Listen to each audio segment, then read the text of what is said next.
ஸ்ரீ குருவாயூரப்பன் திருவடிகளே சரணம். இன்னைக்கு 4வது தசகத்தில் 10வது ஸ்லோகத்தை பார்க்க போகிறோம். முதல்ல வார்த்தைகளை பிரித்து சொல்லலாம், பிறகு ஒவ்வொரு வரியும் சேர்த்து சொல்லலாம். லிங்கதேகமபி சந்தியஜன்னதோ लिङ्गदेहमपि सन्त्यजन्नतो लीयते त्वयि परे निराग्रहः लीयते त्वयि परे निराग्रहः ऊर्ध्वलोककुतुकीतुमूर्धतः ऊर्ध्वलोककुतुकीतुमूर्धतः सार्धमेव करणैर्निरीयते सार्धमेव करणैर्निरीयते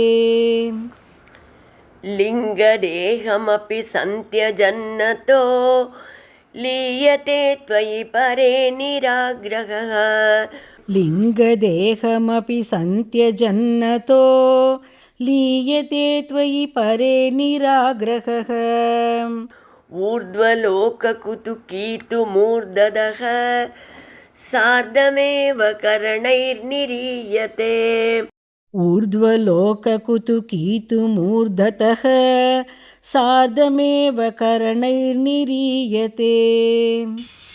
இப்போ நாம் இந்த ஸ்லோகத்தோட வார்த்தைகளை பிரித்து அர்த்தங்களை பார்க்கலாம்.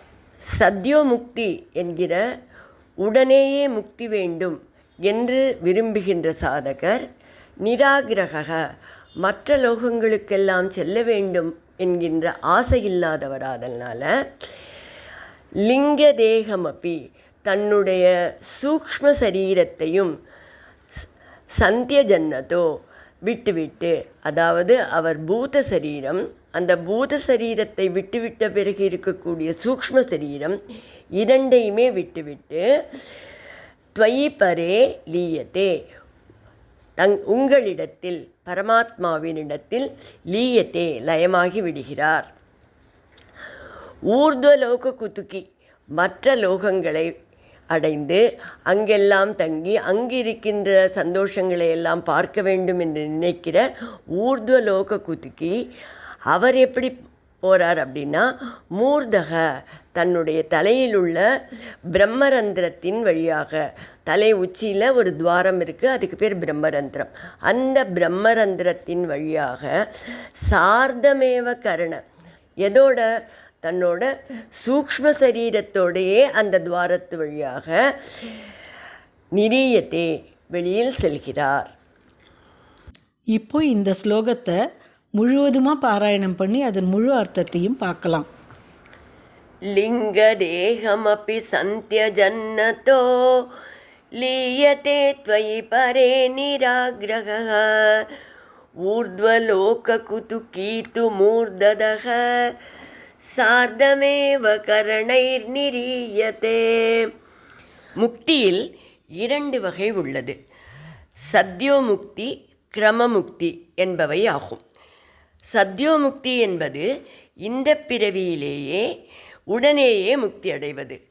கிரமமுக்தி என்பது பூவுலகிற்கு மேலான உலகங்களுக்கு சென்றுவிட்டு அங்குள்ள சந்தோஷங்களை அனுபவித்துவிட்டு பிறகு முக்தி அடைவது.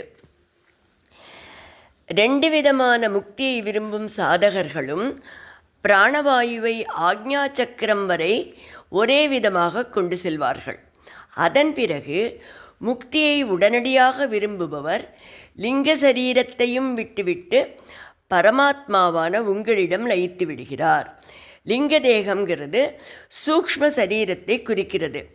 ஸ்தூல உடல், சூக்ஷ்ம சரீரம் இரண்டையும் விட்டுவிட்டு பகவான் திருவடியில் அவர் சேர்ந்து விடுகிறார். கிரமமுக்தியை விரும்புபவர் உச்சியிலுள்ள பிரம்மரந்திரத்தின் வழியாக சூக்ஷ்ம சரீரத்தை மட்டும் எடுத்துக்கொண்டு வெளிக்கிளம்புகிறார் என்று கூறுகிறார்.